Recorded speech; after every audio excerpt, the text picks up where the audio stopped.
রাধে রাধে বন্ধুরা, লাড্ডু সোনা ফ্যামিলি চ্যানেলের নতুন ব্লগে আবার সকলকে স্বাগত। সবাই কেমন আছো? আশা করছি সবাই অনেক ভালো আছো। লাড্ডু সোনার আমরাও অনেক ভালো আছি। তো এটা হচ্ছে আমার মায়ের ঠাকুর ঘর, যেখানে আমি লাড্ডু সোনাকে রেখে সকালের পুজোটা দিলাম। তো চলো আজকে যে ভিডিওটা নিয়ে এসেছি সেটা হচ্ছে আমার মায়ের হাতের একটি নিরামিষ খুব সুস্বাদু রান্না, পনির দিয়ে নারকেল কুচি দিয়ে আলু পটলের তরকারি। তার জন্য মা আলু আর পটল কেটে আগেই ভেজে রেখেছে, আর এখন কড়াইতে পনির ভাজছে। আর শিলে বেটে রেখেছে মা জিরে আর আদা একসাথে। আলু পটল এখানে ভাজা রয়েছে গামলার মধ্যে, আর এই যে এখানে পনির ভাজা হচ্ছে, আর নারকেল কুচিটাও কেটে রেখেছে। তো এবার চলো মা কিভাবে রান্না করে সেটা তোমাদেরকে দেখাই। মা পনির ভেজে এখন তুলে নিচ্ছে। পনির ভেজে তুলে নেওয়া হয়ে গেছে। এবার মা নারকেল কুচিগুলো হালকা আঁচে ভেজে নিচ্ছে। তো নারকেল ভাজা মায়ের প্রায় হয়ে গেছে। তত সময়ের মধ্যে মা শিলে কিছু কাঁচা লঙ্কা আর কিছু শুকনো লঙ্কা বেটে নিচ্ছে, আর ওদিকে নারকেল ভাজা হচ্ছে। আর নারকেল ভাজা হয়ে গেছে।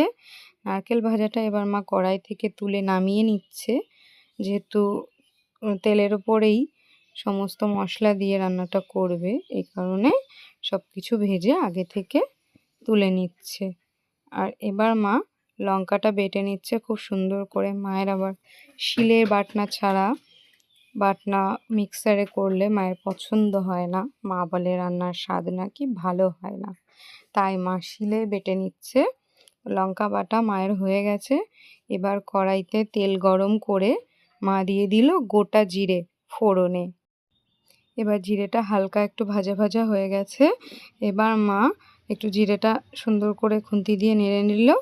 নেওয়ার পরে মা দিয়ে দিচ্ছে কুচি কুচি করে কাটা কিছু টমেটো আর কিছু তেজপাতা দিয়ে, এবার টমেটোটাও হালকা একটু ভাজা ভাজা করে নিচ্ছে। হয়ে গেছে টমেটো আর তেজপাতা জিরেটা একটু হালকা ভাজা ভাজা হয়ে গেছে। এবার মা বেটে রাখা আদা জিরে বাটা একসাথে দিয়ে দিল, আর বেটে রাখা কাঁচা লঙ্কা শুকনো লঙ্কা বাটাটাও দিয়ে দিল। দিয়ে হালকা মশলাটা মা কষিয়ে নেবে, তার জন্য অল্প একটু জল দিয়ে দিচ্ছে। সুন্দর করে কত সুন্দর রঙটা এসেছে, কিছুই দেওয়া হয়নি, শুধু মশলার রং। এবার মা দিয়ে দিল একটু হলুদ গুঁড়ো, দিয়ে হালকা করে নাড়িয়ে নিচ্ছে। পাশ থেকে হালকা হালকা তেল ছাড়া পর্যন্ত মা এভাবেই মশলাটা নাড়বে। এবার মা দিয়ে দিল এর মধ্যে একটু চিনি। চিনি দিলে মা বলে যে রঙটা খুব সুন্দর হয় আর স্বাদটাও হয় দুর্দান্ত। মা এবার হলুদ আর একটু চিনি দিয়ে মশলাটা খুব সুন্দর করে কষিয়ে নিচ্ছে।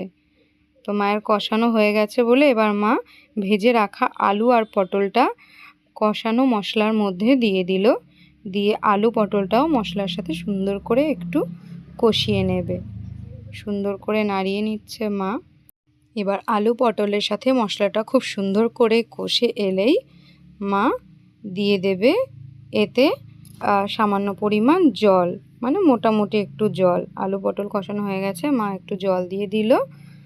জল দেওয়ার পরে এবার সবজিটা ফুটে উঠেছে, বেশ ভালোই মোটামুটি ফুটছে। এখন মা দিয়ে দিচ্ছে ভেজে রাখা পনিরের টুকরোগুলো আর ভেজে রাখা নারকেল কুচি, দুটোই একসাথে দিয়ে মা এটাকে খুব সুন্দর করে ফুটিয়ে নেবে।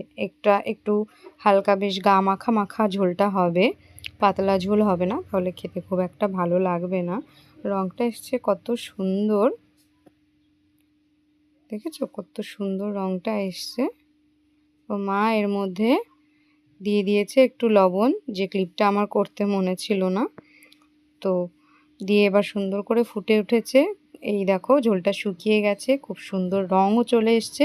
এবার এটা নামানোর সময় এই জন্য মা একটু গোটা গরম মশলা শিলে হাতেই বেটে নিচ্ছে। ওই যে প্রথমে বললাম মা শিলে বাটনাটা বেশি পছন্দ করে, মা বলে ওটার টেস্ট বেশি সুন্দর হয়, আর গরম মশলার গন্ধটাও নাকি খুব সুন্দর আসে শিলে বাটা হলে। তো মায়ের গরম মশলা বাটা হয়ে গেছে। এইবার মা গরম মশলা বাটাটা তুলে দিয়ে দিল আলু পটল পনিরের সবজির মধ্যে, দিয়ে সুন্দর করে বেশ একটু হালকা হালকা করে মাখিয়ে নিচ্ছে পুরো যে সবজিটা। দেখেছো কত সুন্দর হয়েছে ঝোলটা, রঙটাও এসছে দুর্দান্ত, খুব সুন্দর। এবার মা এটাকে নামিয়ে নেবে। এটা রান্না হয়ে গেছে কমপ্লিট। তো চলো এবার মা সবজিটা নামিয়ে নিই, কেমন হয়েছে তোমাদেরকে নামানোর পরে সেটা দেখাই। আলু পটলগুলো পনিরগুলো খুব সুন্দরভাবে সেদ্ধ হয়ে নরম হয়ে গেছে, দেখে তো মনে হচ্ছে খেতেও দুর্দান্ত হয়েছে। এবার মা কড়াই থেকে সবজিটা গামলার ভেতরে নামিয়ে নিচ্ছে।